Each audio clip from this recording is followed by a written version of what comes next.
কড়ার মধ্যে সরিষার তেল দিয়ে দিলাম। এখানে আমি কলা দিয়ে শিং মাছ পাক করবো। হ্যালো, আসসালামু আলাইকুম গাইস, কেমন আছেন?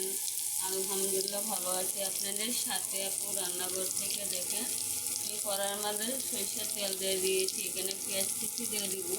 আমি কাঁচা কলা দিয়ে শিং মাছের ঝোল পাক করবো। এখানে আমি পেঁয়াজটাকে এখন একটু সিদ্ধ করতে দিব।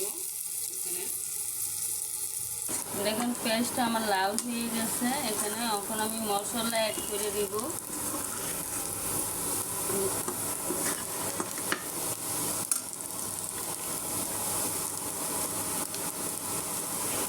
জিরা বাটা 4 চামচ আদা চামচ, রসুন বাটা 4 চামচ আদা চামচ, হলুদের গুঁড়া 4 চামচ আদা চামচ, মরিচের গুঁড়া 4 চামচ আদা চামচ, পরিমাণ মতো লবণ।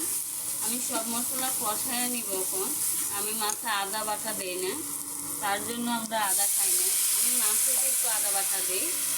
মশলাটা আমি 5 মিনিট কষায় আমি কাঁচা কলাগুলো দিয়ে দিব। দেখেন মশলা কষানো হয়ে গেছে। আমি কাঁচা কলা দিয়ে দেবো সবগুলা। আমি কাঁচা কলা দিয়ে যে শিং মাছ ঝোল পাক করবো, তার জন্য কাঁচাগুলো আমি কেটে একটু হলুদ মাখায় রেখেছিলাম, তাই জন্য কালো হচ্ছে না। আপনারা সবসময় কাঁচা কলা হলুদ মাখায় রাখবেন, একদম ভালো হবে না, কষটা চলে যায়। আরও 5 মিনিট আমি কষায় নিব। এখানে কষানো হয়ে গেছে। এখন পানি একটু অল্প করে দিয়ে দিব। আরও 2 মিনিট আমি কষায় নিব। 2 মিনিট আমি আরও ঢাকনা দিয়ে রেখে দিব, কলাটা সিদ্ধ হয়ে যাবে। দেখেন আমার কলাটা কষানো হয়ে গেছে, সিদ্ধ হয়ে গেছে, হাফ সিদ্ধ। এখন শিং মাছটা আমি দিয়ে দিব। কলা অনেক উপকার, আয়রন থাকে কলার মধ্যে। কলা খাইতে হলে অনেক ভালো।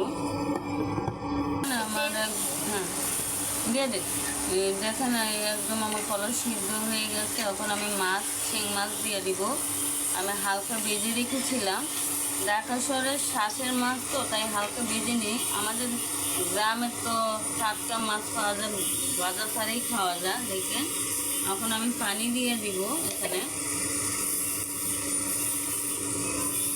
এখানে আমি এখন পানি অ্যাড করে দিব। আমি পরে 10 মিনিটের জন্য ঢাকনা দিয়ে রেখে দিব। আপনারা ভালো করে যত কষাবেন মশলা অত ভালো হবে। মশলা কষানো না হলে একদম কাঁচা একটা গন্ধ করে। আমি কয়টা কাঁচামরিচ দিয়ে দেবো। আমি মরিচের গুঁড়ো কম দিয়েছি, তার জন্য আমি কয়টা কাঁচামরিচ দিয়ে দেব। এখন 10 মিনিটের জন্য ঢাকনাটা রেখে দিব। দেখেন মাশাআল্লাহ আমার তরকারিটা কত সুন্দর হয়েছে। শিং মাছের ঝোল কাঁচকলা দিয়ে পাক করছি, আলহামদুলিল্লাহ। গ্যাসটা আমি বন্ধ করে দিয়েছি।